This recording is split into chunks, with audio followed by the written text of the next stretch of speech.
Hello, everyone. It's Dr. T.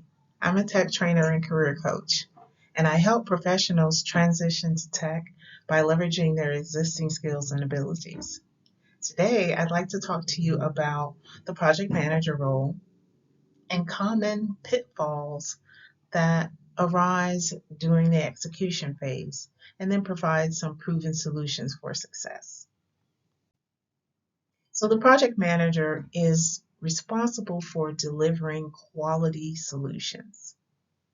And important to the role is an understanding and due diligence around the quality triad. Quality triad involves scope, budget, and schedule.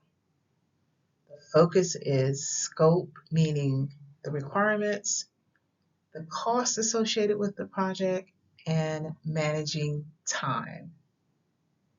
These are the critical due diligence area for project managers as they manage a project from end to end.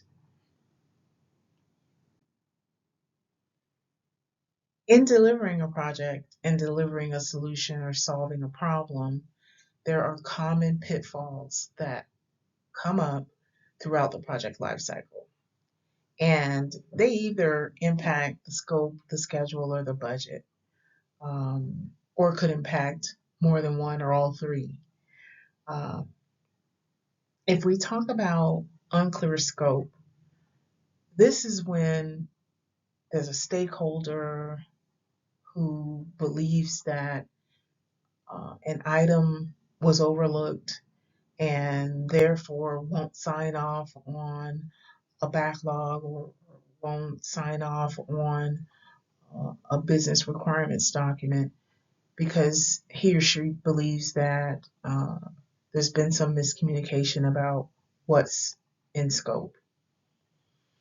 If this comes up, a good way to remedy this unclear scope is to develop a scope drop list or a scope exclusion list. And if you think about your insurance policy, let's say for your home or your car or your apartment, if you're renting, there'll be, 2 or 3 pages about what your coverage gets you, and then a booklet on what's excluded. So in project management, we can borrow from that same concept by publishing a scope drop or scope exclusion list and having everyone from a stakeholder perspective understand that what's in scope, what's out of scope. That's a quick remedy for unclear scope. And then also updating your change management process. So someone may have put in a change request and they don't see their request on an updated list of requirements. And maybe they didn't follow the process all the way through, or they went a backdoor way in terms of tapping someone on the shoulder and asking for the request. So having an effective change management process can also help improve unclear scope and helping a stakeholder understand where that requirement lies within the delivery schedule. And this may help remove bottlenecks as it relates to scope approval, that kind of thing. Now, as it relates to schedule delays, um, things fall off schedule for a variety of reasons. But in order to recover your schedule, you might want to look at the impacts of a due date extension, possibly getting if you can't get input from a stakeholder or let's say a product owner, if you were delivering from an agile perspective, you may ask that you get a due date extension in order to ramp up a product owner delegate or to be able to give more authority to perhaps a BA who could step in and help support the agile process that's causing delays because maybe your product owner isn't available. So looking at ways of getting an extension, not making a habit of it, but getting the opportunity and the approval to get a due date extension in order to remain on track for quality purposes. And also making certain that you track dependencies against agreed upon milestones. So if you have agreed to deliver a set of functionalities by a certain date, you also need to track what dependencies are out there from another team or a data set or another step within the delivery process that is a dependency for you to actually meet that milestone. In quite a few projects that I've worked on, we just came up with dependency agreements, and it was a one-page form that said what we needed, when we needed it, and why we needed it. So it had a traceability back to a requirement, and then it outlined if it was a data set or a team member availability for testing. Then we had that form that tracked that dependency from end to end and had the proper sign-offs from the folks that had the delegating authority or the ability to approve that dependency as an input to a milestone. So that's a way to overcome some schedule delays. Now, from a budget perspective, the variety of reasons if the schedule is behind, and then you more than likely are going to have budget overruns because you've got to pay for people or resources that are continuously being used while your schedule is behind. And so that schedule that might be delayed may be causing budget delays as well and budget overruns. So a way to remedy budget overruns is, of course, to look at your contingency funds and seeing if you have enough or if you could use a portion of them to have help with schedule recovery, but to not make that a common practice either, by looking into what's the cause, what's the root cause of the budget overrun. Is it a manpower shortage? Is it the inability of a team member to use a tool properly, and so there's delays due to a learning curve or a ramp up period? You have to get to the core of what the budget overrun is, and then you may use contingency funds to catch that up and give management a timeline as to, if we use these funds, here's when we think we will recover, and here's our assurance that we won't make this a common practice.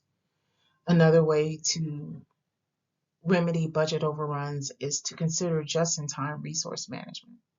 So instead of ramping the whole team up at the onset of the project, you may look at a way of saying, okay, we have these milestones, and delivering those milestones require these set of people resources and equipment resources. So let's fold them in at the right timing so we aren't making use of too much of the budget while we're just in a planning phase or in a decision loop, and burning those resources because the person or the resources being used at that time but not being used effectively. So you look into just-in-time resource management. That's a way to recover budget overruns and to recover the budget and potentially recover the schedule. And our last pitfall that we can talk about here is low team morale. If your team is not motivated, you will have delays in your schedule, delays in your budget, and delays in delivering the scope. So team morale is vital to proper execution and delivering quality. And in that, as the project manager, it is beneficial that when you Focus on team building activities. Schedule times within the delivery schedule to get the team together for small celebrations as a group, and or for individuals, do things like celebrate birthdays, even if it's just in a little Teams message, or um, do things to recognize key players and keep that level of engagement and that positive synergy working towards the team goal. So, having larger team building activities and then having team level and individual level rewards can help with low team morale. And then also, a key element here is to promote and respect work-life balance. So it's one thing to say, oh, this organization is, proud to announce that we are focused on work-life balance. We value employees who can spend time with their families, blah, blah, blah.